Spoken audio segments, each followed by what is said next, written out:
Hey, I'm T.A. Charlie, and welcome to the Road to Concord with Professor Joe Bakanovic. Homeroom is on Rumble. You just go to Rumble and search the channels for the Road to Concord. It's one word. When you find it, you go ahead and you click follow. It might mean you got to set up an account, but it's fast, it's easy, it's free. I did it, you can do it. For those technologically challenged members of the class, you can also catch us on Facebook and YouTube. After the show, it's uploaded to Podbean, iHeartRadio, Spotify, and BitChute. Just look for The Road to Concord. You can go to the blog page, that's theroadtoconcord.com. That's where you'll find all your show notes, study notes, and handouts for the class. The phone is working. If you don't know how to call in, email us and we'll think about it. Finally, you can email a professor at joe@theroadtoconcord.com. He's a little slow, but he'll eventually get around to emailing you back. This show is currently mainly listener-sponsored. If you are interested in advertising your business on the show, please email us. With that said, we ask for your participation on a value-for-value basis. If you find our show of value to you, then you provide an equivalent portion of your labor and treasure through the donate link on the Road to Concord blog page, the show description on Rumble, and in the comments on the other streams. And thank you to all of you who have and will support this show.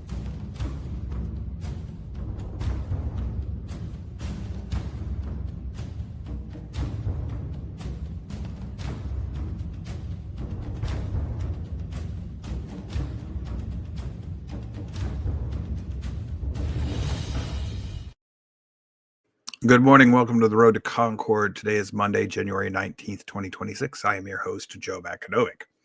Today is going to be the third and final part of our study into philosophy, what it is and why it's important.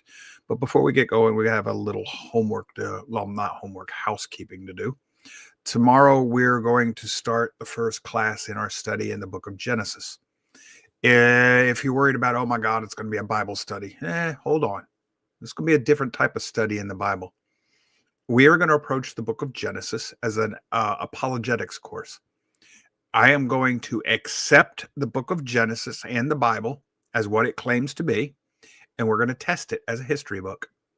The way you might test any other book that claims to be a history book, and you're going to test it against history, what is known from other recordings and archaeology, et cetera, et cetera. And we're going to see if we can't verify the claims of the Bible, specifically the book of Genesis, as though it's not myth and not legend, but actual history.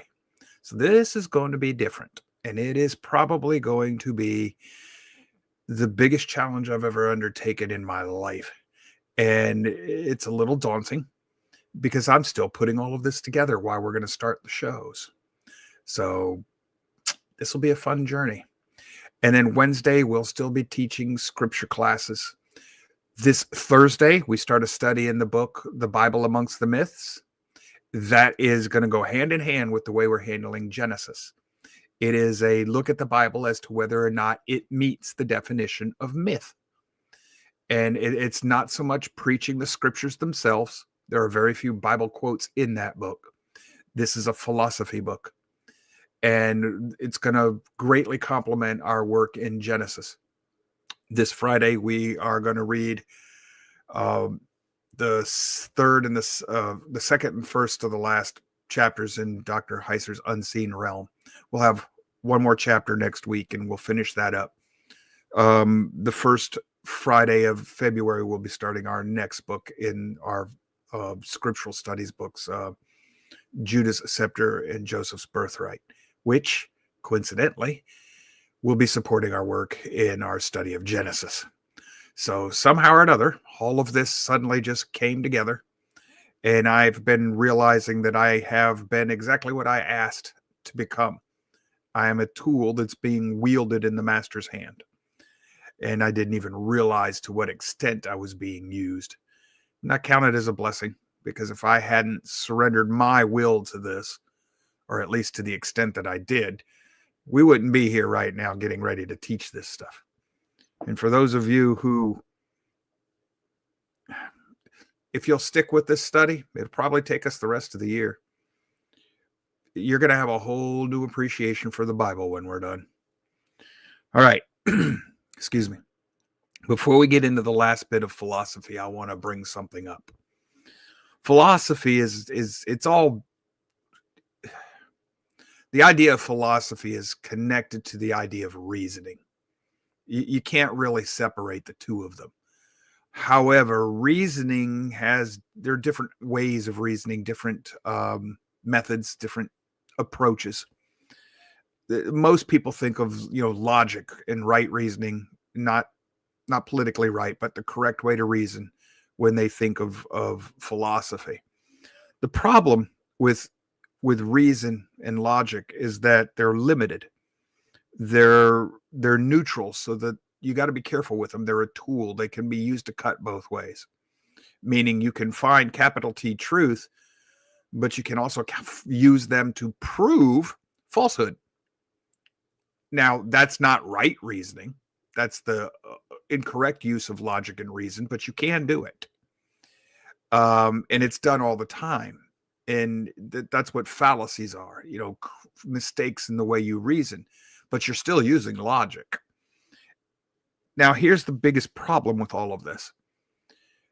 When I tell you that reason has limitations, you cannot prove that reason exists by reasoning.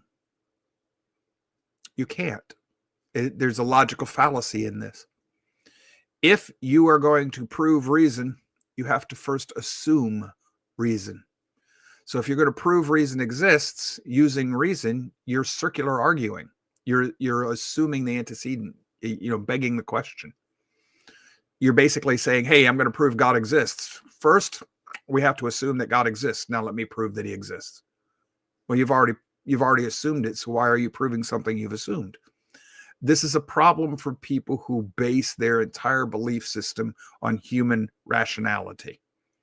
That's why I say it becomes a god. Man can fool himself into thinking he can become a god. And that's because they don't understand that the reason that they've turned it into a bit of an idol, in a sense of an idol, turned themselves into idols is what they've done. They turn their human body into the temple of their own god themselves, the human heart.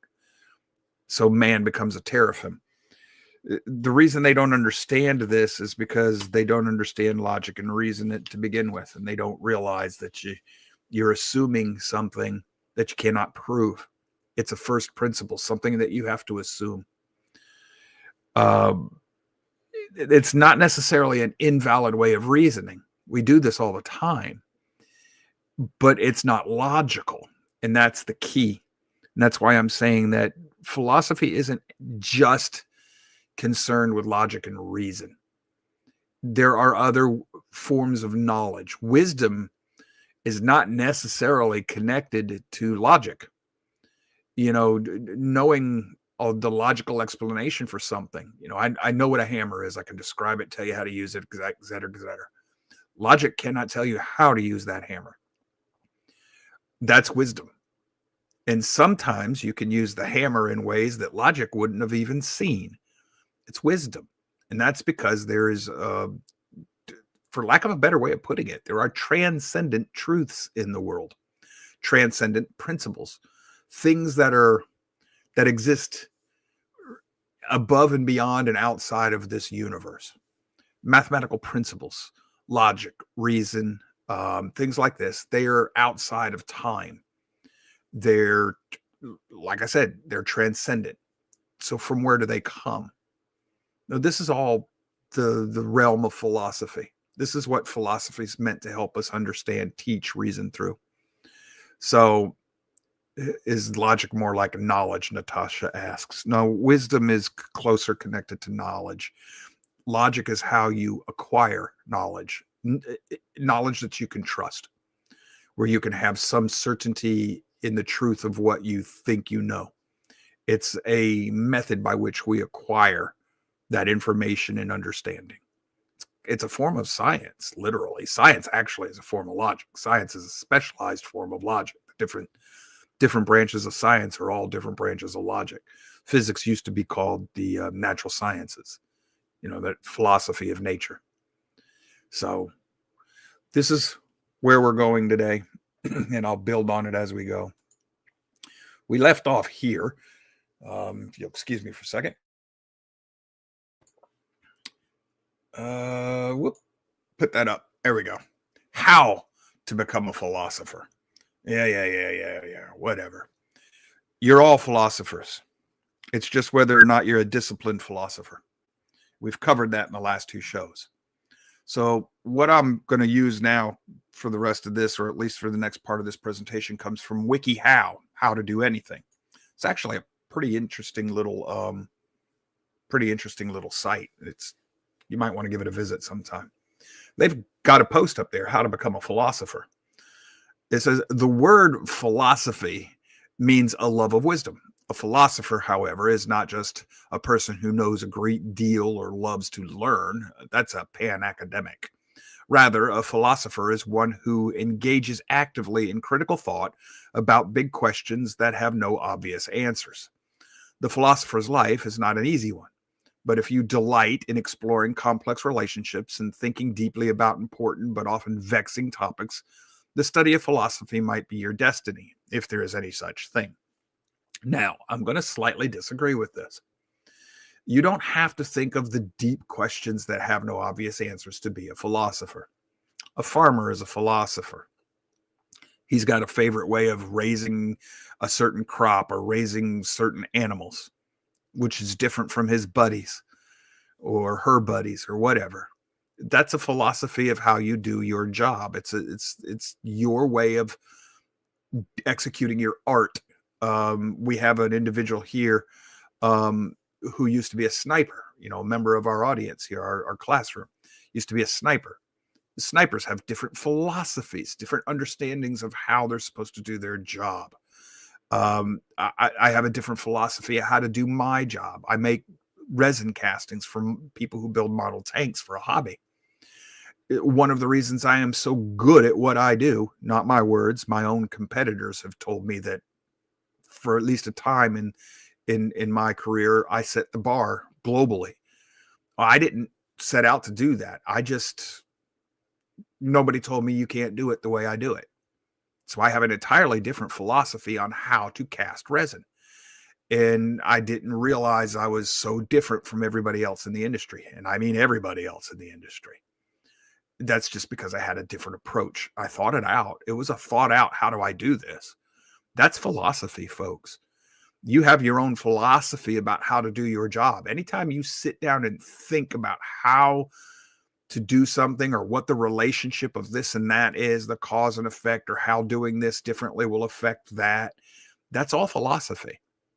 So it's just not as high an order of philosophy or philosophy dealing with, it's a different area of philosophy. Or remember the last class, there are different areas.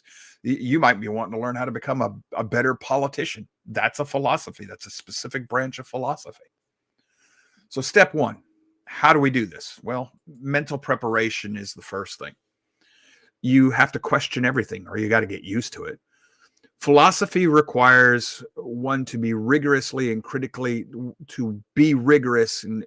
in their examination of life and the world all around them in its totality. And to do this, you have to be free of prejudice, ignorance, and dogma. Well, hold on. Nobody can do that. Nobody is free of these things. What you have to do is train yourself to, at least for a period of time, be aware of your own biases, your own prejudices, be a little bit aware of what you don't know, and try to step outside of yourself when you're examining a situation or an idea or a principle or thought, whatever you're thinking about. Try to step outside of it. So like most of us that are going to be here on our Wednesday show, a lot of us were raised up in the church, either Catholic or Protestant of some denomination. And we have biases toward the book of Genesis, what we think we know. Some of us, are going to say, well, that's a 6-day, 24-hour day creation period. And it may well be. Don't get me wrong. It's not what I'm saying. But you have to understand that that's your bias. There are others who are going to look at that story and say it's not talking about how long it took at all. If you get in a fight over that, you're missing the point. It could be either way. We don't know.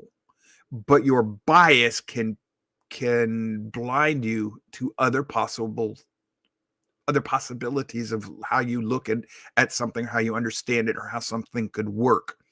A philosopher is taught to recognize their biases and account for them when they're thinking about an idea or a concept or trying to figure things out.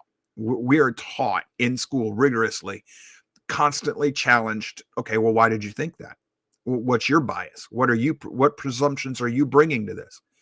That's one of the hardest things for a philosopher to do. But now, as you get better at it, you'll start to understand yourself more. And incidentally, that's a biblical principle. Working on yourself means learning yourself.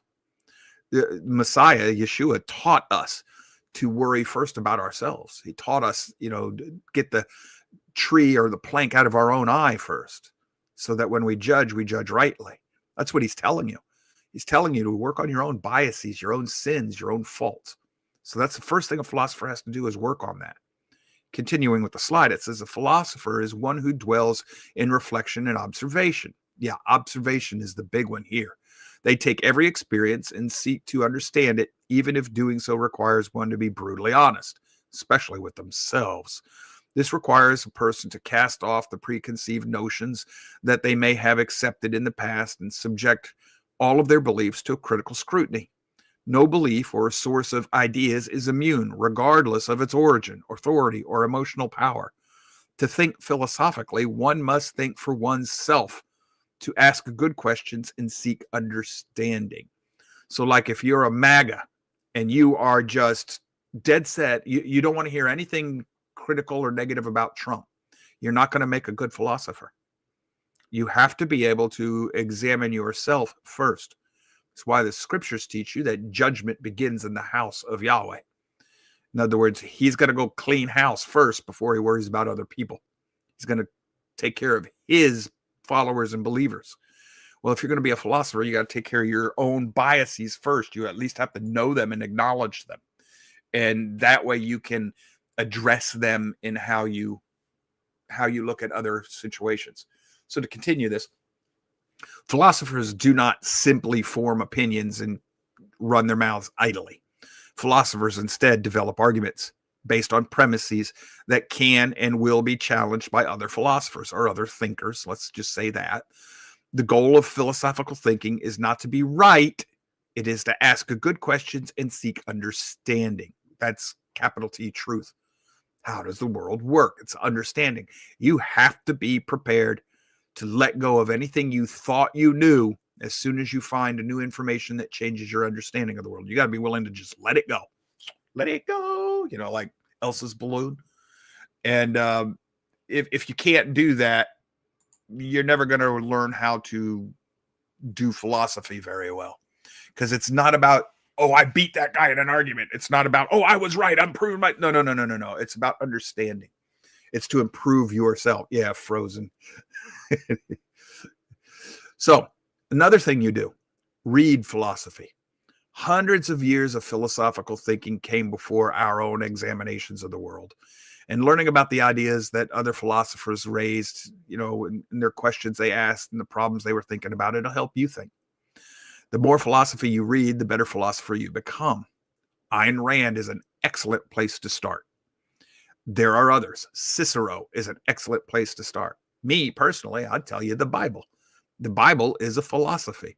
It's philosophy from a Hebrew perspective, ancient Near East Hebrew, but it is a philosophy book. Now, a lot of people would say, no, it isn't. Yes, it is. Read it. You'll see. But Cicero's a good philosopher. Let's see, who else could I think of? Oh, all of the founding fathers. Jefferson, and he's a really good one.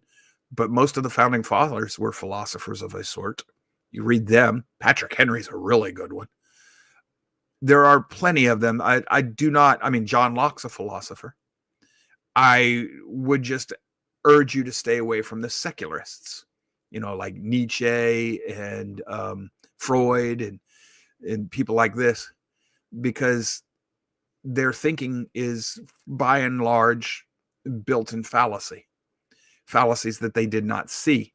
This is one of the things I would bring up with you about Ayn Rand. She's a great place to start. as long as you understand that a lot of what she did is built into is built upon a foundational fallacy that there's no creator, that reason is all man needs. Well, that lies back to the problem I told you. You can't use reason to prove reason. So how can you prove that reason is all man needs? Because you can't even prove it exists. So anyhow, few tasks are more important to a philosopher than reading or audiobooks. Professor of philosophy Anthony Grayling describes reading as the duty of extreme intellectual importance and suggests reading literal works in the morning and literary works in the morning and philosophical works later in the day, et cetera, et cetera.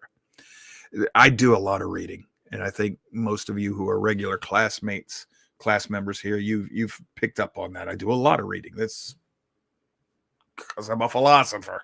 It's what we do. A lot of people, they don't like to read. Audio books, boys and girls. Instead of that stupid talk radio show that we're all addicted to, listen to an audiobook. You can get the audiobook memberships on Amazon. They're not all that expensive. Some of them are even free if you've got an Amazon Prime membership or a Kindle account. So take advantage of that. Also, read the classics. Some of the most enduring and powerful philosophical ideas in Western philosophy come from long philosophers like Plato, Aristotle, Augustine, Thomas Aquinas, Duns Scotus, Hume, Descartes, Kant. I don't like Kant, but that's just me. And today's philosophers recommend familiarizing yourself with their important works.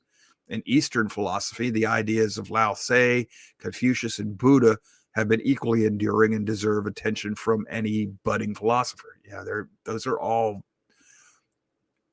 The Eastern philosophies especially are pagan in nature, but I'm coming to understand that anything other than the Bible is pagan, not meaning that pagan is I'm not using it as a derogatory. I'm telling you that your philosophy is based in the idea that the universe is all there is and there's nothing above and outside of it. Just the natural world is all that you're going to recognize. How about the early church fathers? Well, that's what Augustine and St. Thomas Aquinas are. St. Augustine and St. Thomas Aquinas are early church fathers. They do mix Greek thinking into the biblical teachings. That becomes a little bit of a problem. The Bible would call that syncretism, but they're still philosophers and there's still value in their work. And a lot of our country's history in our government and declaration and constitution and stuff is derived from the work of Augustine and St. Thomas. Also, at the same time, if you start reading something by one of these thinkers and it isn't stimulating to you, it's not catching you, don't be afraid to set it aside. Pick something else up, something you find more compelling. You can always go back to it later or never even worry about it. I don't read every philosopher there is out there. Some of them are a lot harder to read than others. Some of them, like Marx is a philosopher. Marx is an idiot. And I mean an idiot. Because he bases entire philosophy around assumptions that are a first-year logic student would be able to destroy Marx's assumptions simply by saying, hey, Marx, everything you argue for goes contrary to human nature. You're assuming you can change human nature. Nothing in the observed history of mankind has demonstrated the ability to change the nature of man. Ergo, you've built your entire philosophy on something that cannot be proved and has never been observed. Kind of like the theory of evolution.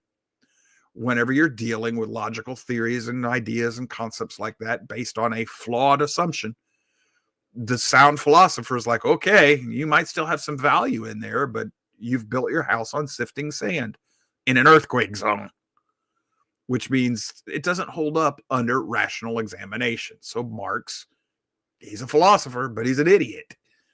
Anyhow, that's my bias. And it's not a bias because I don't like communism. It's a bias because it's an impossibility. It cannot happen in the world as the world exists today. It's impossible. So why should I have a philosophy that's impossible? Joe, the Bible's impossible. No, it's not. Not if you take it on its terms, because it says we don't do these things. The Creator does them for us and through us. So it's not us doing it. Well, that's a different philosophy. Also, balance your reading with self-investigative writing. Some of us, we're not going to sit down and write, but it doesn't matter. You should do this. If nothing else, you should have a notebook where you write down some of your thoughts, even if it's just scribbled notes, and you keep them for future use. Because I do this. I got notebooks full of this stuff. If you come into my office, you're going to find tons of Post-it notes, all paper clipped together.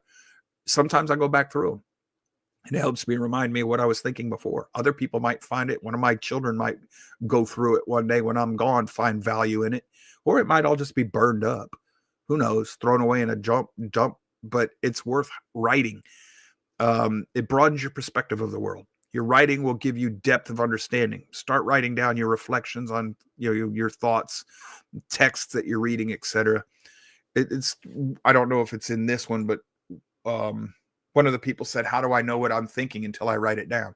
How do I know what I think until I see what I've written?"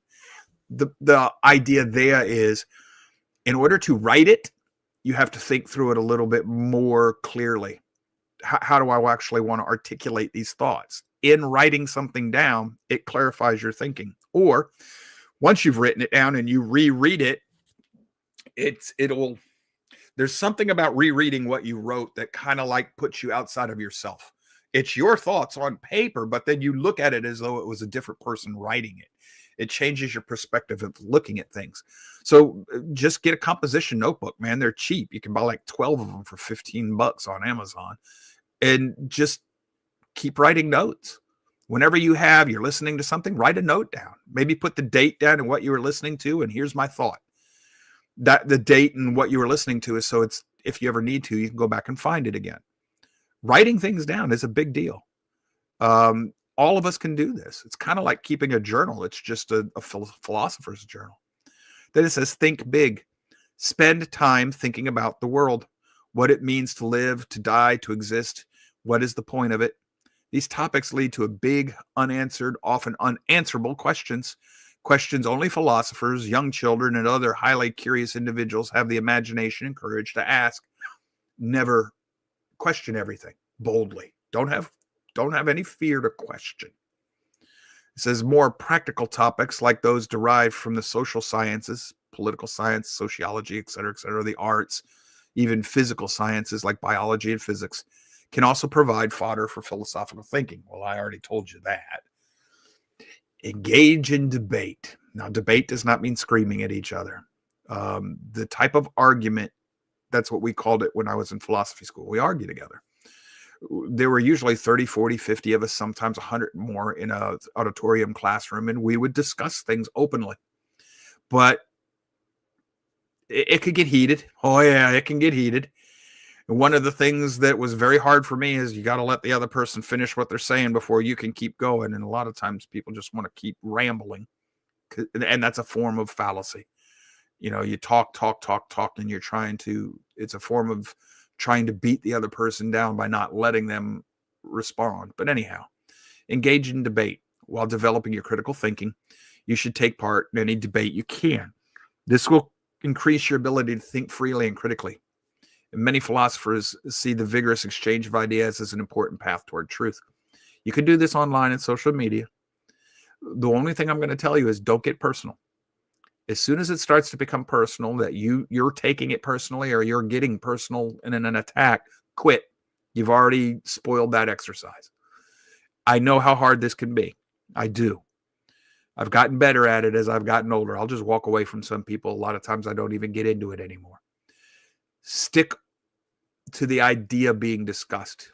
Stick to those things that you think are truth, factual, that can be supported. You've got a reference point or a source for it.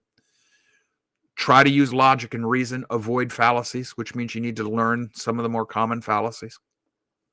Make sure you use definitions. Oh my gosh, definitions are everything. I've stressed this to you ad nauseum.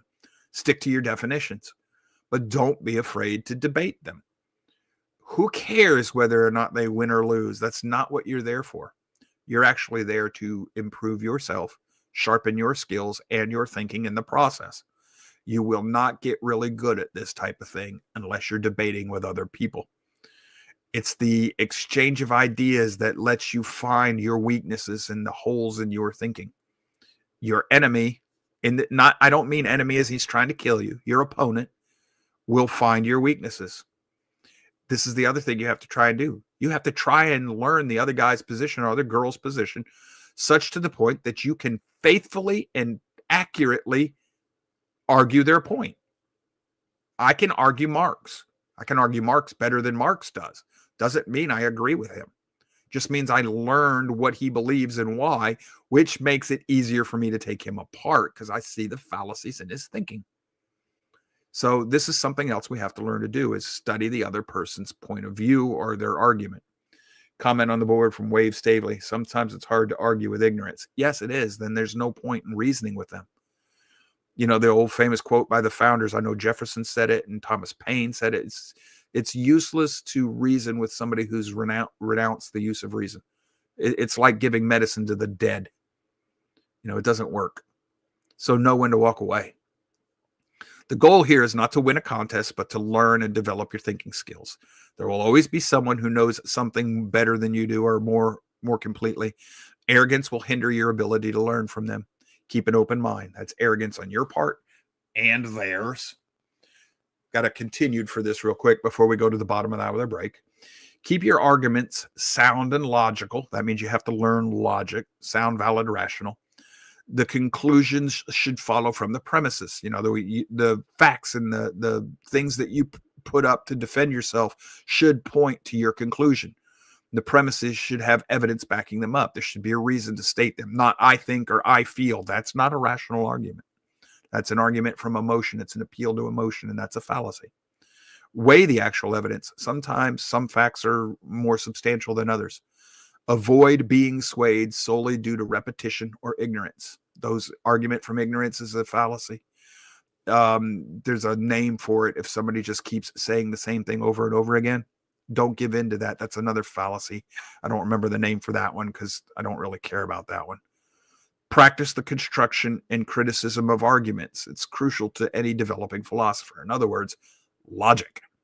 Logical arguments. We've covered those before here on the show. We've gone over the basic points of an argument and how to construct one and how to critique it and examine it and see what truth is in it. All right, time for the bottom of the hour break. It's a 3-minute break. We come back. We'll do step 2 to how to become a philosopher. See you in 3.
Okay, welcome back. Take your seats. Let's get ready to keep on going with this class.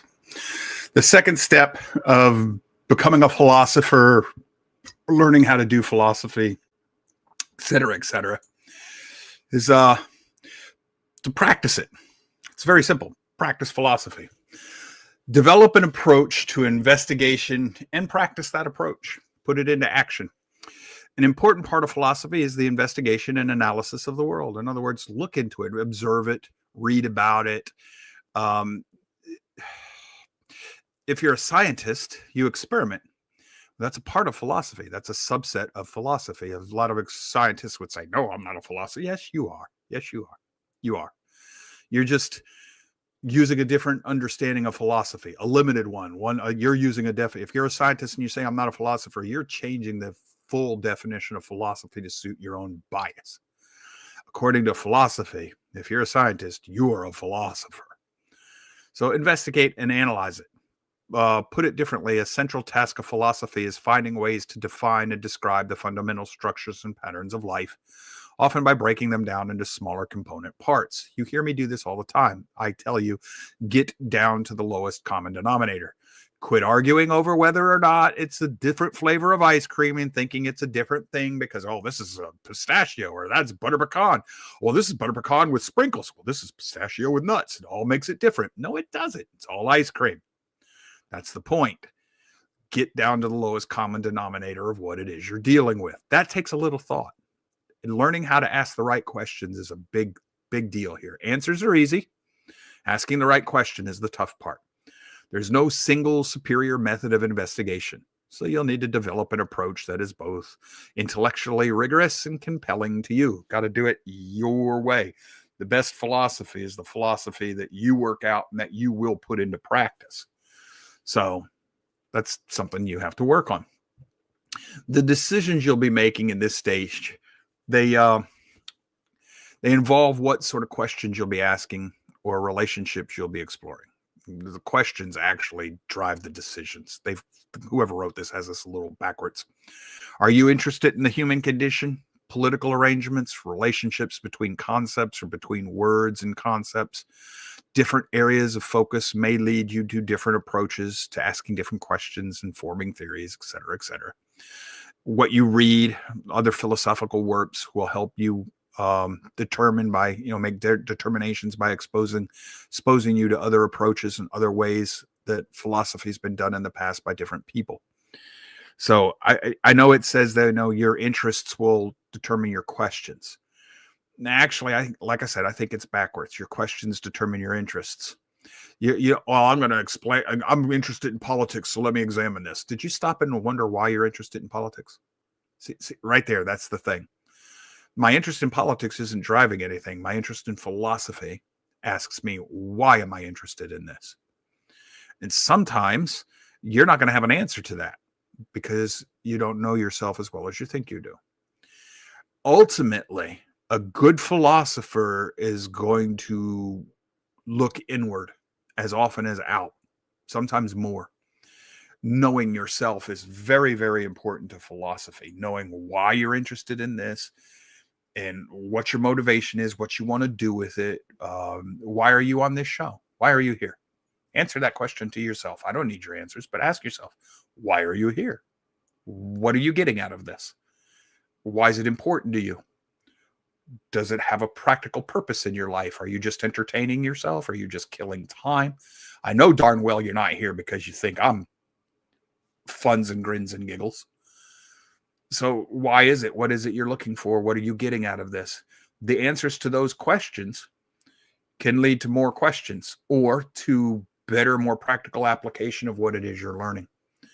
Also, some philosophers only trust their minds and logic and not the senses, which may at times deceive us. In other words, they're only going to trust their mind, not what they see, hear, smell, taste. There's a problem with that. That's a fallacious type of reasoning. It's called a priori reasoning. The only truth is that which I can sit here and come up with all in my brain. That leads to a lot of falsehoods. That leads to deconstructionism, into postmodernism and mysticism, and it leads to, you have to ground your thinking in the real world, the physical world. So your observation has to go hand in hand. Otherwise, you're going to end up in the Greek school of thought, philosophy known as the skeptics. And they died out real quick for obvious reasons. But they're like Descartes, one of the most respected philosophers in history, was one who took this approach. By contrast, others used their own first-person observations of the world around them as the basis for investigation into the nature of consciousness. These are two very different but equally valid approaches to philosophy or philosophizing. I don't think they're equal. That's my opinion. I think they should one complement the other. But just as, well, my senses can fool me. Your brain, your thinking is a sense. What? Yes, it is. It's a sense. No, Joe, how I perceive the universe are senses, touch, feel, and how you think about them is a sense. It's your processing unit. And how you perceive of these things is based on your senses, whether you like it or not. Descartes was not blind. He had a sense of feeling. He could hear. He says, well, I can't trust my senses. Well, how do you know? Can you trust your mind? See, that's the problem right there. If all you're going to do is your mind, then what you've done is you've alienated yourself from you're going to say that the things that actually influence my mind without my conscious knowledge, the things I hear, the things I smell, taste, touch, none of that I can trust. How do you know that? And how do you know the extent to which they've influenced your thinking? How can you just trust your mind when your senses are feeding your mind information that you say you don't trust? So by definition, I can't trust my mind because it's full of information that I can't trust, that subtly influences me without my recognition. See, these are the questions you ask. This is what a philosopher does. So to me, you have to use both your senses and your mind, and you use your brain to try and test what your senses are telling you. And you look for filters. How do I know this is right? How do I know this is wrong? Et cetera, et cetera. And the process by which you know these things becomes your personal philosophy. Remember, we started this out explaining that your philosophy is just your worldview. How do you see and understand the world? So Descartes, only through my brain. Yeah, I can prove that wrong. So, your own personal philosophy. To continue, if you can, it's great to be the source of your own investigations, since you're always available to yourself. Any line of investigation about yourself, and there can be many, allows you to always make some progress. Consider the basis for what you believe. Why do you believe what you believe? Start from scratch and interrogate your reasoning. See, I was ahead of the lesson plan there. I've already explained to do just that. Continuing again, wherever you decide to focus your inquiry, whatever subject you're going to study the most, try to be systematic in your thinking. Try to be logical and consistent, consistent and coherent. Make sense out of it and be consistent. Don't do one way of thinking this time, one way another time, or one way of thinking for this object, one way of thinking. You need a consistent. You always approach everything from the same way. Engage in comparison and contrast. Take things apart mentally to try and understand how they work. Ask what would happen if two things were combined. That's called synthesis. Or if something was removed from a process or relationship. That's deletion. Keep asking these questions in different circumstances. This is really helpful when you're doing economics, when you're doing sociology, psychology, politics, government, religion. How do these things, combine together? How do they function together? How do they help each other? Or how do they hurt each other? Most people never do this, and therefore they only see one aspect of a given question or equation. A philosopher says, okay, is there more going on here? Is there more in play than what I'm seeing or understanding? And if so, what is it, and how does it affect whatever it was I was looking at to begin with? Case in point, let's say racism. You have a school of thought that thinks everything that's wrong with the black family today goes back to, America's original sin, racism and slavery. Well, how come nobody wants to look at the welfare system and how it was designed intentionally to destroy the family structure, and how it's not more people. Well, at least when I was in school, there were more whites on welfare than there were blacks in the mid 1990s, 93, 94, 95, somewhere in there. Now it might be different, but as a percentage of the population, there was a great larger percentage of the black community on welfare than there was a percentage of the white community. That was done intentionally. Nobody ever looks at what white politicians, white liberal progressive politicians through the welfare system intentionally did to the black family through the welfare programs. That's never addressed.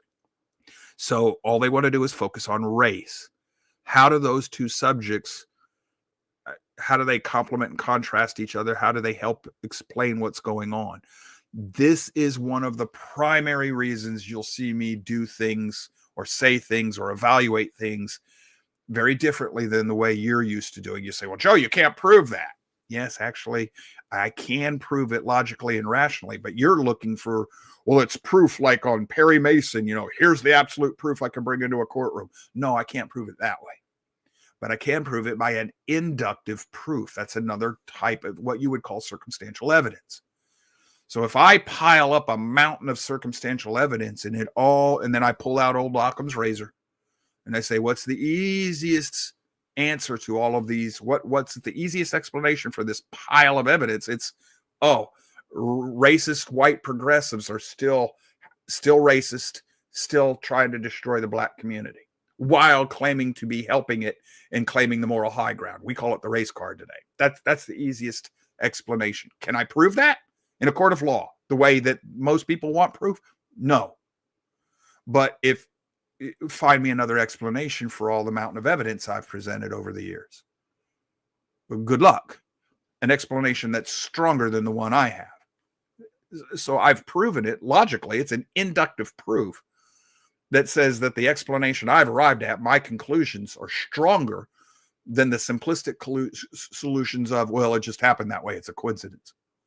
Or, well, America's racist and that's just your white bias, Joe. That's actually a form of ad hominem that's used to defend the fact that you don't have a case. So these are things that you'll come to understand better and be able to articulate better, all due to philosophy. Whether you realize it or not, when you work through these things, you're doing philosophy. And there are ways to get better at it. There are 4 domains to help you think. Convergent awareness is what they call it. All existing understanding, your investigations will start here. Critical thinking, that's logic and deduction. Creative thinking, that's induction and extrapolation, what I call logical extension. If this is true, what does it mean for that? And divergent thinking, free association and brainstorming. That's just whatever. These strategies progress from what is known to what you wish to discover by increasing the cognitive window, your mental window, and as such are very powerful reflective tools. They're the different layers upon layer. It's the higher reasoning. Okay, it's as you get better at this, you build your reasoning abilities, and your way of thinking gets stronger. You adding layers. It's precept upon precept. Only in this case, it's skill level upon skill level. Start writing down your ideas. This is how you do it. Write down what you think about the subjects of your inquiry. Include ideas you think you shouldn't write down. Yeah, write down everything. Possibly because you think others think they're stupid. I don't care if you think it's stupid or if others might. It doesn't matter. Don't worry about that. That's high school politics.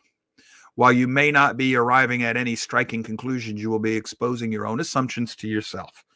You will probably marvel at how silly some of your assumptions can be. And in the process, you'll grow up, you'll mature in your thinking. If you don't know where to begin, you can start with questions that other philosophers have explored before, such as how one should treat the existence of God, or whether we have free will or are controlled by fate. Those questions. Both of those what you think of as God, what you think God is or isn't, will control whether or not you have free will, or whether or not you think you have free will. And we're going to be That's the subject of the next 2 classes on Tuesdays when we're working on Genesis. We've got to tackle that. That's a big deal, and it's more than you realize. It pervades in your life more than you realize. There are things controlling your thinking that you probably haven't even thought about, but they're there based on what your perception of the Creator is and whether or not you think you have free will. The power of philosophy lies in the continuity of thought that you'll be maintaining in your writing. Continuity meaning this flows to that, flows to this, so I can see how I evolve over time. You are not the same person you were yesterday, nor the same person you were last year, nor the same person you were last decade, and yet you still are. That is a deep philosophical discussion we'll have at another time, and it's called continuity. But there's also another continuous worldview, and that deals with how you see the universe. We'll be discussing that tomorrow. But as you investigate a concern, a single entry may do little on its own in your journal. But as you return to that concern or that thought throughout the days, throughout your life, the different circumstances you encounter in a day will allow you to bring fresh insight to your investigation, to your thinking process, to your curiosity. This is a cumulative power of thought that will bring you to those eureka moments. This is it's an ongoing process. It'll take you, philosophy is the rest of your life unless you abandon it. Like I've told you, properly understood, you can never abandon philosophy, because as long as you're thinking about anything, it's a philosophy. Folks, I'm literally telling you that if you sit down, you're watching TV, and in your mind, you're going, hey, this is what I got to do tomorrow. What's the best way to do it? You're doing philosophy right there. That's philosophy. You're examining what needs to be done and what is the most efficient way to get it done. And you're wrestling with your mind. What's the best order to get things? What's the best way to get there? How long should I? That's all philosophy.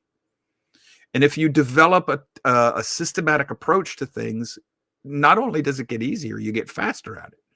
And you will eventually develop a sense of, a sense of self-confidence for yourself, which a lot of people will consider to be arrogance, but it's not. It's just that you, as far as you're concerned, you know what you know because you've worked through why you know it. You've proven it to yourself. You haven't just assumed it. And most people go through life, their philosophy is willy-nilly, let's just take this chaos as it comes. I've got no control over it, nothing I can do about it. I'm not responsible for anything I say or do. I have no free will. Oh, everything sucks because look what's happening to me. I don't deserve this, poor me. That's their philosophy. That's their fault. I'm sorry, that's their fault. They chose that. Don't do that. Don't be that way. Develop a philosophy of life. As you're writing, you should begin to develop your own philosophical perspectives, arriving at logical and well-considered ideas about life and the world. Even if this is a case of, well, it's just for me, Joe. That's you're saying that your thoughts are for you and my philosophy is for me. No, if you're doing right reasoning, if you are actually after the truth, if you choose to pursue truth, and you do it according to right reasoning, the proper application of reason and logic, you and I are both going to arrive at the same stadium. We'll have different paths, different life journeys, but we're going to arrive at the stadium of capital T truth. We might sit in different sections of the bleachers, but we're going to be in the stadium. We're not going to be off in another township somewhere. It's common for philosophers to adopt the perspective over time, especially about specific issues. These are frameworks, patterns of thought. Many of the greatest philosophers have developed such frameworks. At the same time, remember to examine each issue with a critical eye. Even when you think you've got this all down, keep questioning, even yourself. It doesn't hurt. You're not going to, don't be afraid of that. Questioning is a good thing, especially for a philosopher. The central task that underlies the effort of the philosopher is that of model development. Whether we're aware of it or not, each of us has an abductive model of reality that is constantly modified to fit our observations. In other words, it's your worldview. That's what they're saying. You're going to have a worldview. We can employ deductive reasoning. Given the existence of gravity, the stone is obviously going to fall when I let it go. That's an example. And inductive reasoning. I've seen the weather pattern many times. I'll bet it'll rain again. See, I explained that. I can't prove it's going to rain, but you're making an educated guess.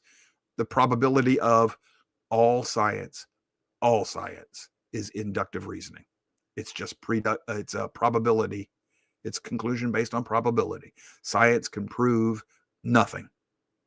Reason cannot prove anything. The only things that prove are the tightest deductive arguments based strictly on definition. Those can be proven, but only within the paradigm of those definitions, only within the world of that definition. The minute somebody changes the meaning of the word, the whole argument goes away and you have to start all over. The only place where you're going to prove things that concretely are those things that you specifically, the human being, control. And then it only exists in that particular reality. So if mankind accepts the definitions of the words that we use in the English language, we can prove things for all of mankind, or those accepting that language. If we all want to have a different meaning for every word we use, we can't prove anything. And this is philosophy. It's just reasoning. It's walking your way through this stuff. And the more you do this, the better you'll get at it. So you're going to create this model of success. It approximates success, and it's successful approximations. In other words, you're going to get good at guessing what's going to happen. You'll see patterns and you'll recognize them, and certain patterns will say, okay, this might happen, or this is very likely to happen, or this has always happened every time in the past. It may not again, but so far, every time the sun set, the next morning the sun came back up. That type of thing. The process of developing a philosophical theory is the process of making these models explicit and scrutinizing them.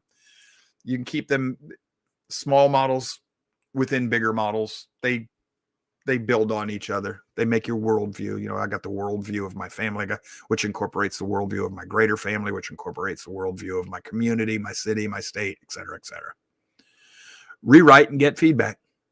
Through several drafts, you should organize your ideas more formally and let others read your work. This is when you start actually getting to where you're writing your thoughts out as though you're explaining them. Not everybody will ever do this, but you should at least have a journal where you jot down your ideas. You can ask friends, relatives, teachers, or classmates to offer some thoughts on your work, or just your thoughts. You know, okay, I had this thought. What do you think? Or you can post your writings online through a website, a blog, or a message board and look for responses. Be prepared to receive criticism and use it to improve your own ideas. This is one of the things I'll tell you all the time. I don't mind your criticism as long as it's constructive. If all you're here to do is stir the pot, be a troll, and create nihilism and chaos, then you're not an intellectually honest operative. You know, you're intellectually dishonest. You won't be on this show. You'll be banned. But now, if you disagree and you do so civilly and rationally, I'll live with that. I may not like it, but I'm not going to ban somebody for doing that.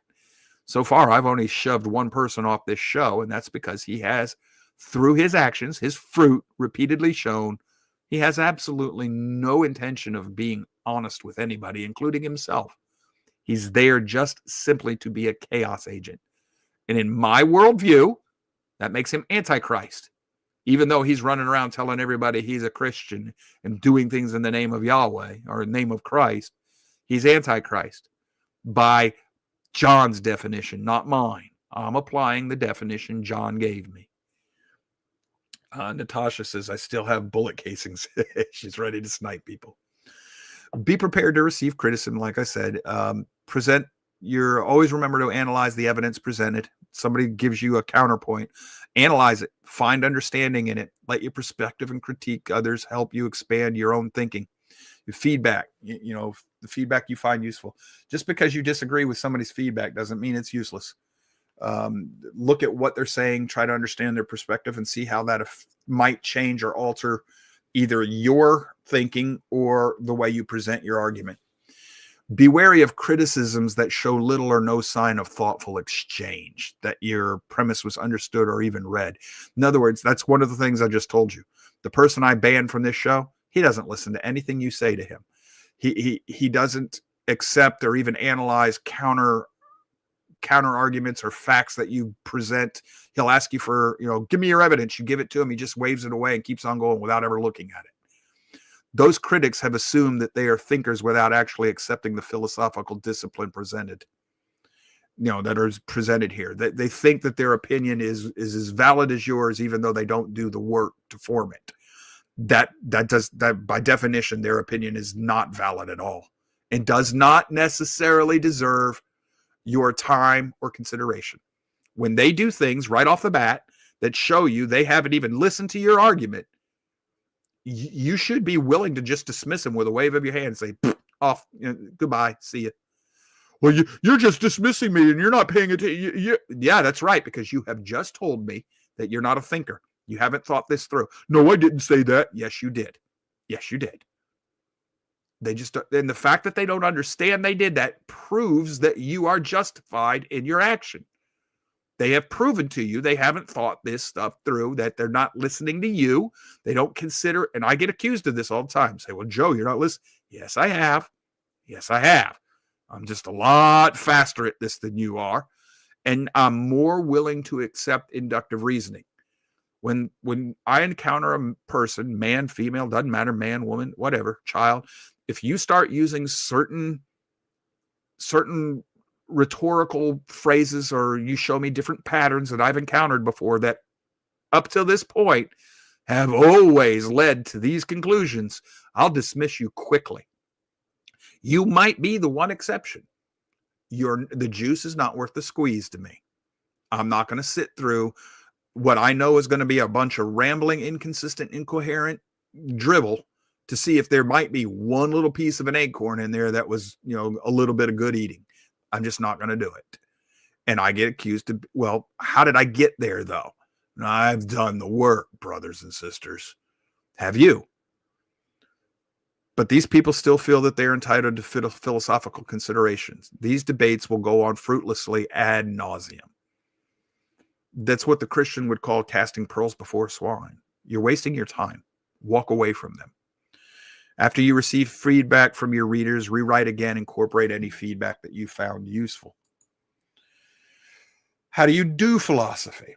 We're going to run a little long here today, Charlie. I want to make sure we finish this. So let's do another 3-minute break. When we come back, we're going to keep going. I'm going to finish this show. It's important for tomorrow's show. We got to get this under our belt. So 3 minutes, back in your seats, class. We'll see you in a few.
Okay, we're back and we're going to have to get going.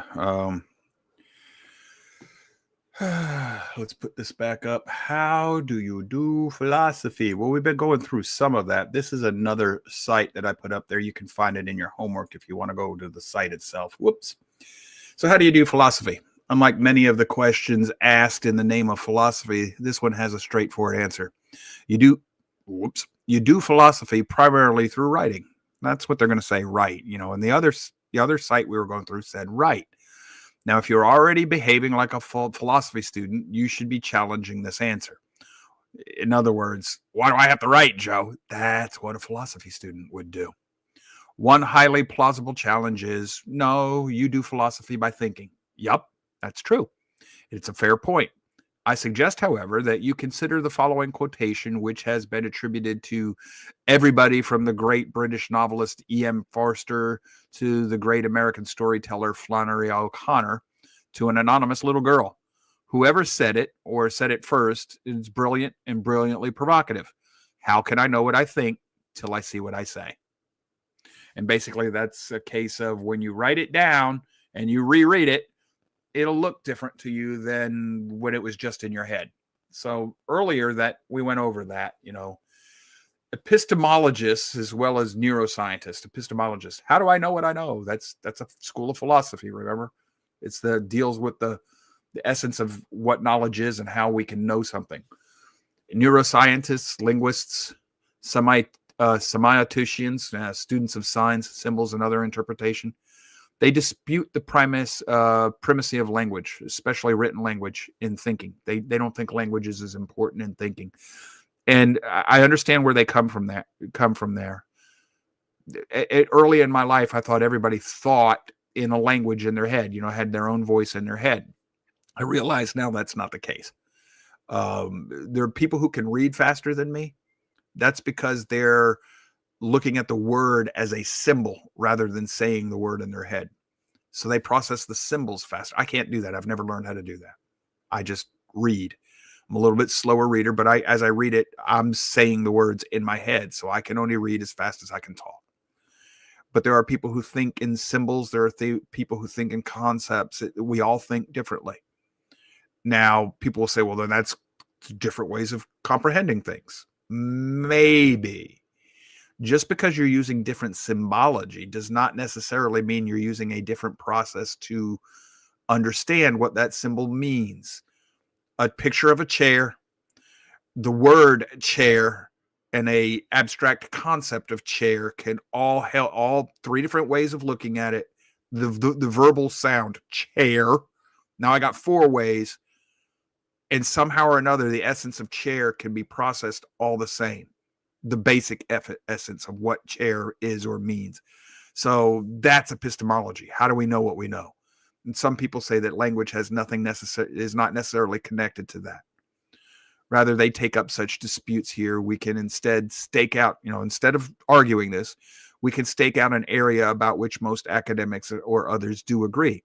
Whatever role writing plays in the process of thought, writing at the very least facilitates and systemizes our thinking, puts it into a pattern of thinking.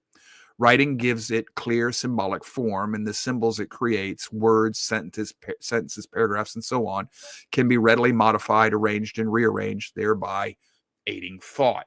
Don't forget, your language, whether verbal, whether written, whether just thinking, that's a specialized form of logic. It would, in my mind, it falls under logic because it's governed by a set of rules. Set patterns. Mathematics is governed by a set of set patterns. It falls under logic in my world. Let's concede that some folks can play entire chess games, even multiple games, simultaneously and entirely in their heads. I used to be able to do it simultaneously, but I couldn't do it in my head. But let's also admit that these are very exceptional people. The ones that do it in their head, yes, they are. The great majority of chess players, even good ones, need to see and move the pieces on a physical board. I agree with that. The physical form of chess facilitates and systemizes the play. For most players, it enables play. That's what they're saying. They're using this as an analogy. So writing down will facilitate your thinking. So at this point, we want to develop a personal philosophy. about, again, back to WikiHow. How do you do this? How to form a personal philosophy. Creating a philosophy that reflects your personal value and beliefs. A personal philosophy is a framework that helps you understand who you are and make sense of your life. Developing a personal philosophy can be deeply rewarding life experience. Forming your own philosophy isn't always easy, but we're here to help you along with this exciting journey, that the people who are writing this. Read on to learn the ABCs of discovering and creating your own philosophy. Folks, I'm going to tell you right now. Need a 6-minute break to figure that one out. I see somebody's making a joke on here.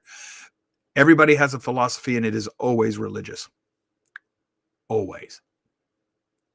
Always. Why do I say that? By the definition of religion, it is always, I didn't say faith. I said religion. The things you do or don't do in an attempt to control your environment and the world around you and life for the purposes of some sense of security. That's a religion.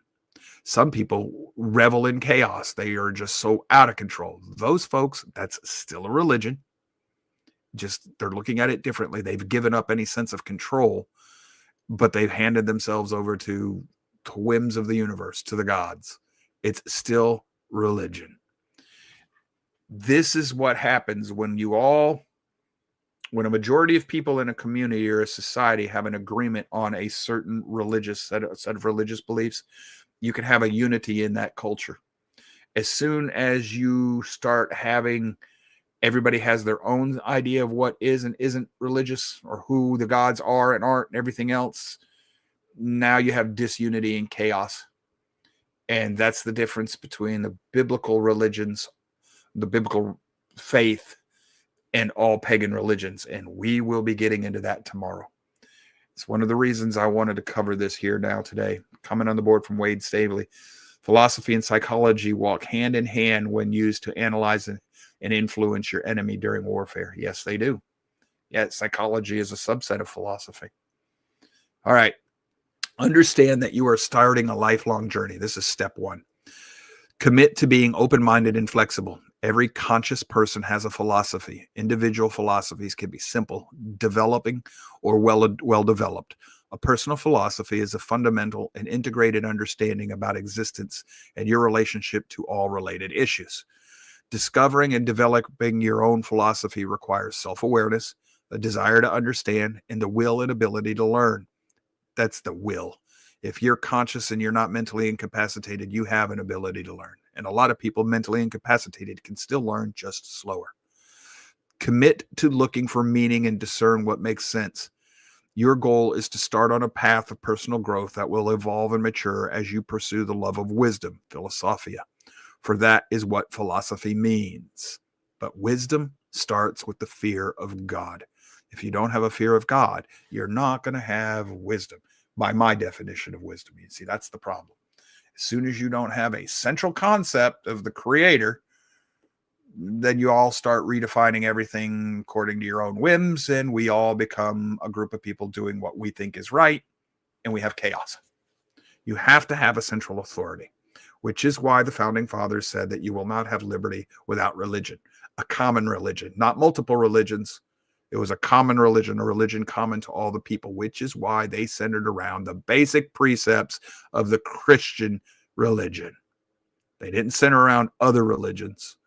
They didn't center around religious freedom. Their religious freedom was the freedom of denominations. They said so, not me. It is in the records of the Congress, congressional records dealing with the Bill of Rights. 2, start reading and learning. I've read. That's how I know what the founding fathers meant about the First and Second Amendment and about religion. See, there we go. So that fits into my worldview. I'm looking to the past to help guide my understanding of the past so that I can understand the present, so I can have an estimation of what the future is going to look like and why. I've worked out my philosophy. The more you work out your philosophy, the better you get at it, the more consistent and coherent it is, the more you should expect other people to treat you as though you're arrogant. You're a know-it-all. What they're reacting to is your certainty. They don't like that because you have worked it out. They haven't. This is another form of envy. You're rich. You must have stolen it. You know what you know, so you must be an arrogant, cocky narcissist. No, I've worked it out. That's how this happens. What it is you intimidate those people. Whether they admit it or not, you're intimidating to them. And that's why they react that way. 2, start reading and learning. The same people wrote this, how to become a philosopher, how to do philosophy. So they're reiterating. Start with what interests you, and try to get a sense of the big ideas that philosophers are concerned with. As you learn, look for connections between ideas and subjects to find coherence and, different arguments. This is akin to putting a jigsaw puzzle together. Some pieces will fit, others won't. You have heard me use that metaphor a lot, putting the jigsaw together. I use it with the Bible. I use it with everything. Choose a type of philosophy. Find one that suits you. Philosophical thought is organized around many types of philosophies, including axiology, ontology, aesthetic, blah, blah, blah, blah, blah. We've covered that earlier. That tells you what they all are. Follow your interests. Feel free to choose more than one type because you see particular linkages. You will enjoy thinking through how to meld them successfully. After deciding on a type of philosophy, learn the background history of your chosen field. Include readings from key philosophers, understand the questions that were addressed, and get a solid understanding of the key concepts. That's if you want to become, philosopher like I am. But in general, you do this. What do the founding fathers believe? Well, that's exactly what I was doing. I was going back to the horse's mouth. What did they believe? What is classic liberalism? Why were they arguing it? You learn the history. Well, Joe, that's just history. Yeah, and they were all philosophers. So I'm studying what the philosophers that built this nation said and why they did things the way they did it. And now it helps me look back on history from my perspective back to theirs and see where they went wrong, how and why, and to see where they went right, but other people have ignored what they told us, which means that they are in violation of our system of government. All of this helps you see things and work your way through it. And this is why a lot of times I'll tell you, whenever somebody asks me a question, my answer to what I think about it has already been dictated, whether I like it or not. The answer is already there. All I do is take your question, crunch it into the philosophy I've already worked out, and quote unquote, do the math. Out comes the answer. Well, how'd you get there so quick? Hey, man, I just put it in the mental calculator. And there it was. Do you like that? Hey, sometimes no, sometimes yes. It doesn't matter. I worked out my philosophy. I put this stuff into the equation. I grind it through. That's what the answer has to be. Unless I go change my philosophy. Sometimes the answer might be so absurd I have to do that. Other times I might have to change what I want to suit what I've decided is true. And that's how your philosophy can help you start guiding your own life. So improve your basic understanding of other types of philosophies.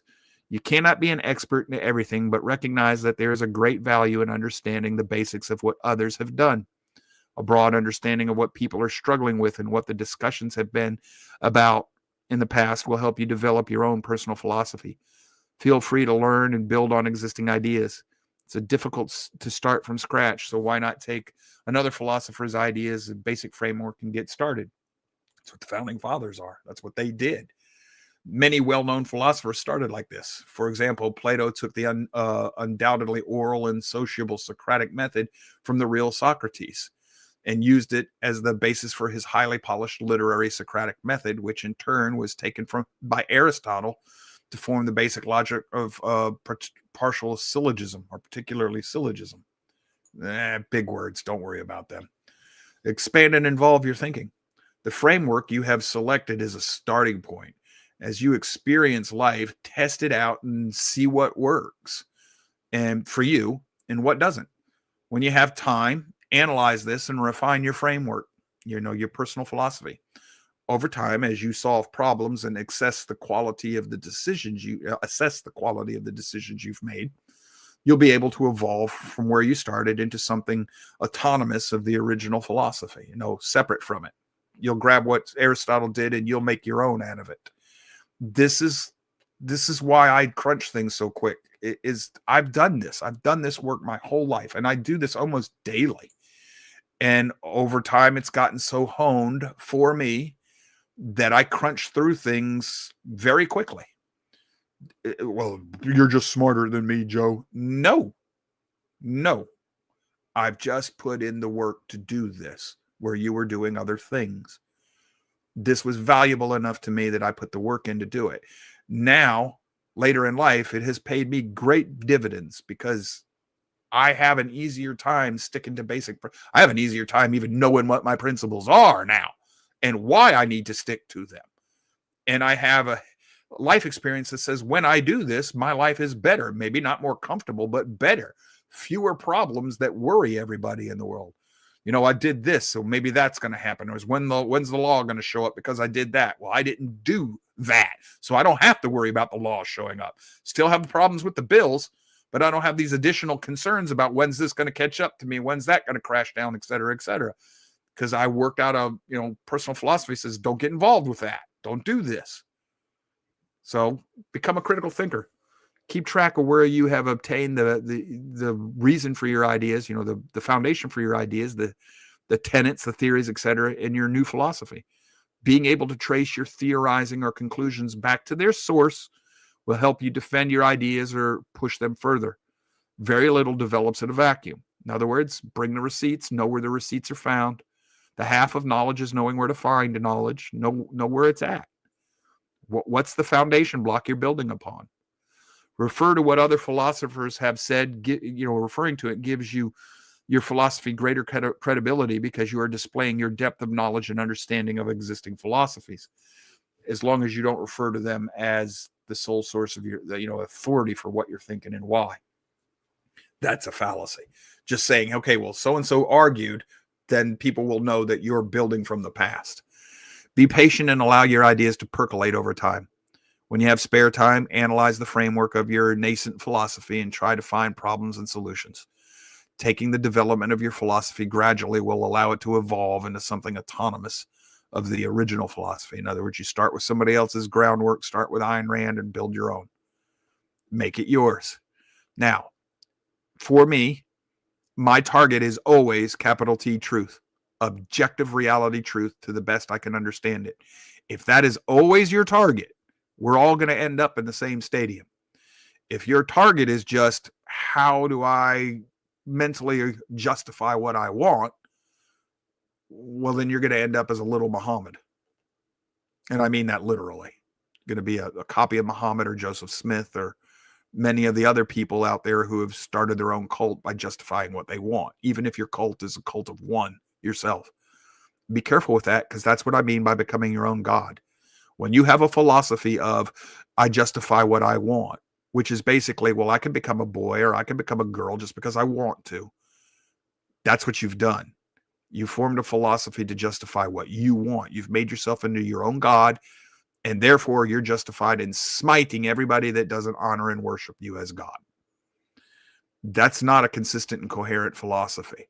If your philosophy can be taken apart as easily as those type of philosophies can be taken apart, it's not consistent and coherent. It's unstable. How can I take them apart? By definition, if you're born without a stem on the apple, you a girl. If you're born with a stem on the apple, you a boy. There are people who are born with both. That's a birth defect. Hermaphrodites. We're not talking about that. So don't go quibble. Comment on a board from Wade Stavely. Sometimes you have to twist the message of your desired outcome to influence others to join and push your desired outcome to meet your desired goals. And as soon as you start compromising on things like that, oh, what a tangled web when first we practice to deceive. Be careful with that one, Wade. Deception and misdirection to get what you want. That's part of what we're talking about. That's when you're trying to control others. Don't know exactly how you meant that, so I might be reading it wrong, but we need to stay away from that. That's false witness of a form. Just stay true to yourself, and that's part of what this is about. And then again, keep a journal and continue writing down your thoughts and ideas, even if they're not coherent at the time. Patience is essential because it may take you years to sort through all of the discarded notions to find the treasure buried underneath. The passage of time is healthy, as it allows your ideas to keep evolving and to be tested by daily events. These are good things. Continue. What is the purpose of your philosophy? Do you want to apply it to all of society or just a sector? What is your role in your philosophy? What, if any, are the roles of particular people in your philosophy? How will you explain the basis of your philosophy to others? Is it helpful on a practical level or utopian? How do other people set other people's how do other beliefs, sets, or philosophies fit in with or go against your philosophy? How do other people's or other philosophies, what's their place in your philosophy? Sorry, I'm having trouble reading that. Are you willing to write down a thesis or a book of your philosophy? A lot of us aren't. I'm not. So don't worry about it. I mean, I'm not going to write it all down. Talk to others interested in philosophy. They can point out faults you might have missed and give different solutions. This is helpful for developing your own philosophy. Like I said, I don't write it all down, but I do write sections of it down. And I make notes everywhere. Join a local philosophy group or club or chapter. It's whatever. Join an online group that has private forums where you can share your ideas freely and get responses. I do that. Visit your local university and ask to speak with philosophy professors to share your thoughts with them. Be careful with them. Those guys are all going to be of a particular school that may and may not mesh well with yours. But if you've gotten to the point where you're ready to challenge somebody, yeah, go to the college and say, hey, bring me your philosophy professors. Good luck. Have fun. Enjoy yourself. I would be happy to do that. Wade Stanley, I'm referring to warfare. Well, yeah, okay. Well, then, yeah, it is good to fool your enemy. That's warfare. See, I misunderstood. So thank you, Wade, for the clarification. Appreciate that. If you find someone else who really understands where your new philosophy is headed, embrace their enthusiasm, but take care to keep working on your own understanding, separate from their enthusiasm. It is hard to follow someone else while they are still working out what it is they believe. So their enthusiasm may just be because they like and trust you. Now, in my case, what we're going to be doing with Genesis is one of those cases where I'm going to be working it out as we go through. Not necessarily because I don't understand it all, but I'm just having to shuffle my deck and put it all back in place again while I'm teaching you. I think I can pull that off, though. And where I can't, I'll tell you. Actively find and seek out new experiences. This helps you to see things in a different way and from different angles. Keep an open mind. Open, but don't let your brain fall out, okay? Keep the brain buckled into the open cranium. Learn to accept criticism and grow from it. It might just help you and strengthen you in your philosophy. Always have a pencil and notebook to note down ideas that occur to you or as they come across to you. And you can't say you don't have that. I think every one of you has a cell phone. So you can always put a note in your cell phone or send yourself a text or an email. Keep reading philosophy. We've covered that. The more you read, the better you're going to do at philosophy. Keep up to date with the world. Try reading newspaper. Well, you can't trust newspapers anymore. Find something you trust as a news source. Test it. Always test it. Take serious news stories that involve issues impacting many sectors of society and ask yourself, what would I have done? Work your answers into your developing philosophy to see if we can withstand actual evidence and provide explanations and structure and greater understanding. Here's a good one. Case in point. Joe, what would you do if you were President Trump dealing with what's going on in Wisconsin? Easy. I would declare Insurrection Act because that's what this is. I would arrest everybody in connection with BLM and Antifa. I would probably arrest the entire leadership of the Democratic National Party and all the Democrats in the state of Wisconsin. I would probably put a kibosh on most of the mainstream media that is giving aid and comfort to this. And I would send the military to do this, not the police, because this is an insurrection. By definition, this is an insurrection. By constitutional definition, the president has a duty to put this down.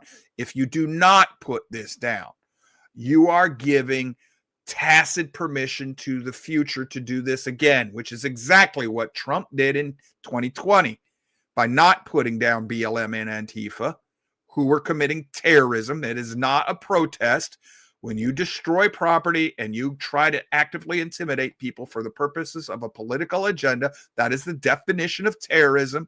When it is done to disrupt or undermine the duly elected sitting government, that is sedition.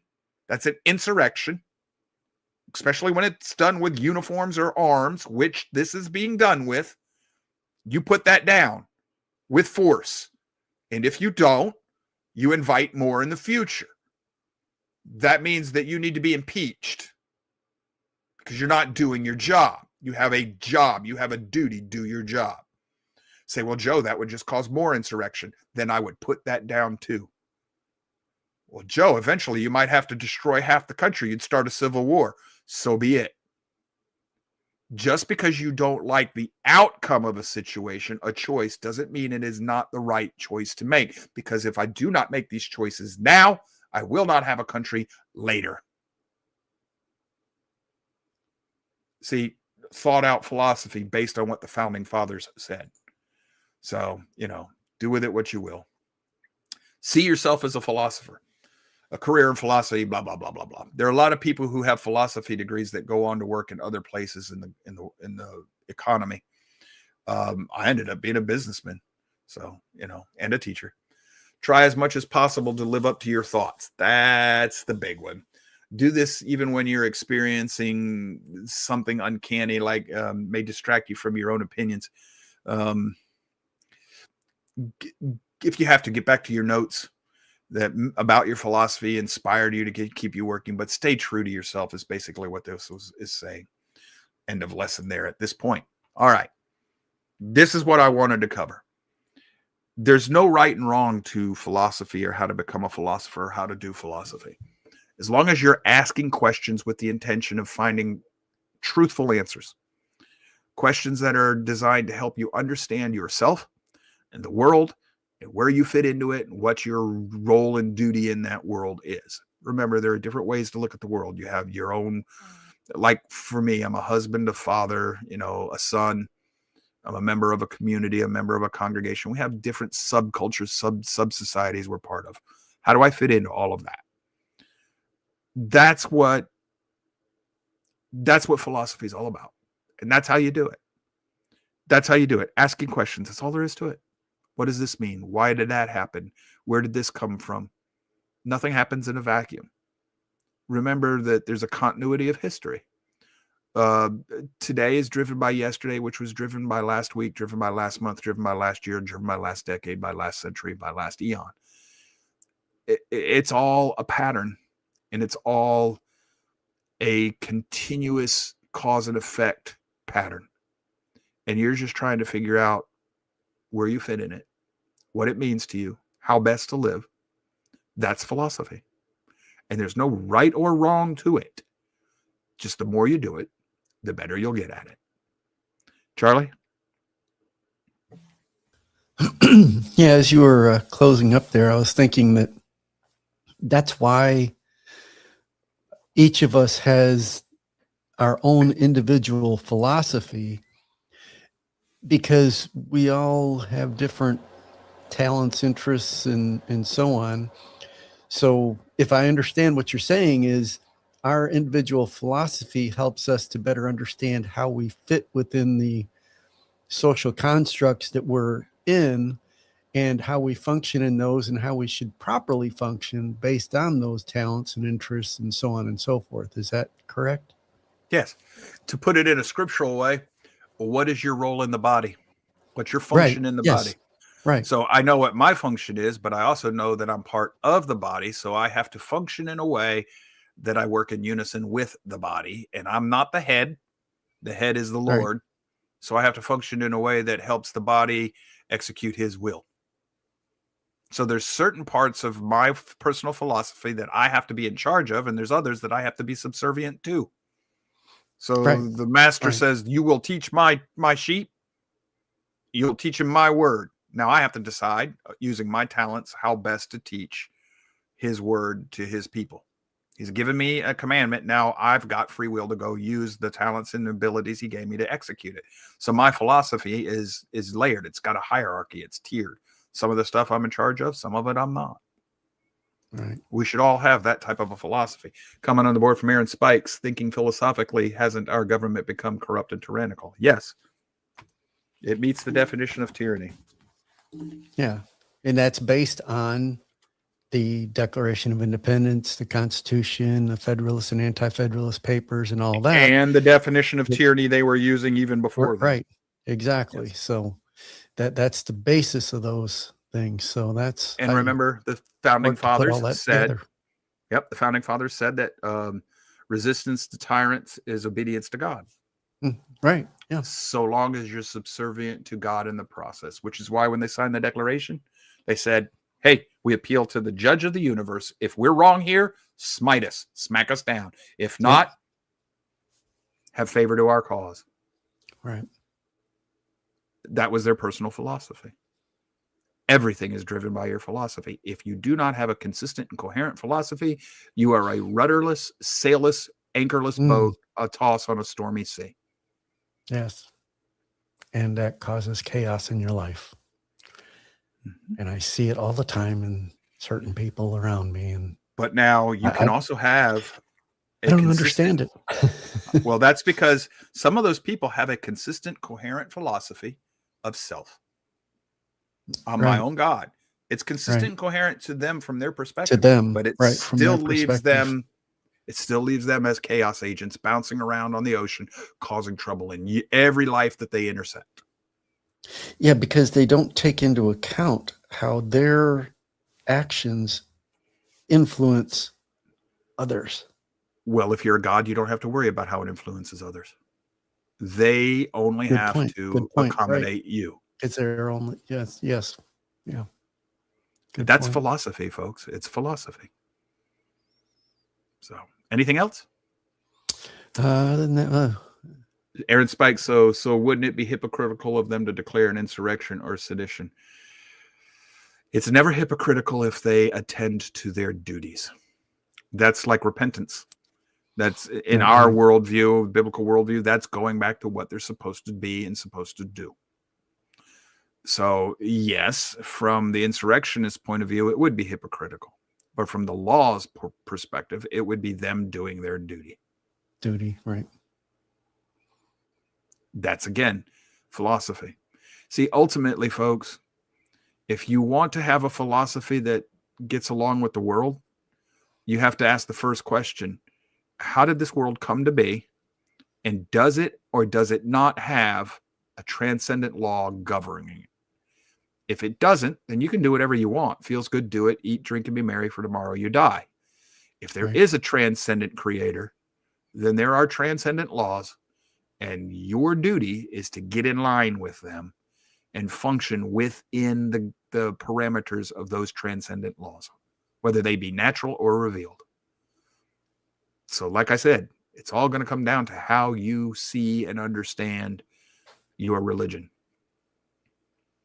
And even an atheist, same thing applies. You can say you're an atheist. What you're actually doing is claiming to be your own God. So we done? Yeah, I think we're done. All right, let's wrap this one up. We've gone long. We thank all of y'all for being here. Tomorrow we're going to start in our first section of Genesis. We're going to talk about the ancient Near East's cultural river. Oh boy, that one's going to probably go more than an hour. Be prepared. You might want to have a notebook. This is class number 1 in our study of Genesis. And it is not going to be probably like anything you've ever done before when you were studying the book of Genesis with priests, pastors, or theologians. This is a philosopher's apologetics look at Genesis as a history book that is telling the history of creation and humanity from the perspective of the Creator. And we're going to test it on those grounds. So tomorrow we start with the cultural river of the ancient Near East. And that's where we'll go from there. We thank each and every one of you for being here. Please like and subscribe to the show. That way you don't miss any of our content. Share the show where and when you think it'll be of use to other people. We love each and every one of you. We appreciate you being here. We hope we're helping you with your life and understanding of the world, and that we enrich and better you in some way, shape, or form. And to that extent, we're blessed and we appreciate it. We hope we can keep serving you. Otherwise, we will see you the next time we see you. Stay safe. Take care. Bye-bye.